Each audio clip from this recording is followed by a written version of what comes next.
640 тысяч кубометров грунта было поднято со дна рек Коми в этом году. Работы были проведены на критических участках Печоры, Вычегды и Сысолы, где в период навигации возникали сложности с прохождением судов. Так, на Печоре было поднято 586 тысяч кубометров грунта.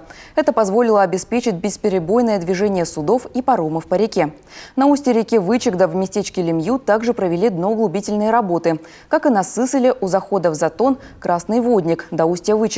Отметим, дноуглубление в регионе проводится не только для навигации, но и для снижения негативного воздействия вод во время весеннего половодья.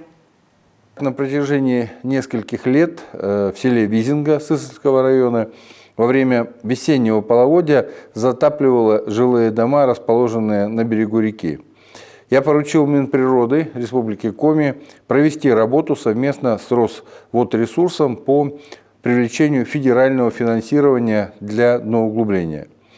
И в этом году завершили первый этап работы по расчистке и углублению русла реки Большая Визинга. Очищен участок протяженностью 900 метров, со дна реки поднято более 34 тысяч кубометров грунта. А на 2024 год еще больший объем, мы очистим почти 2 километра русла реки.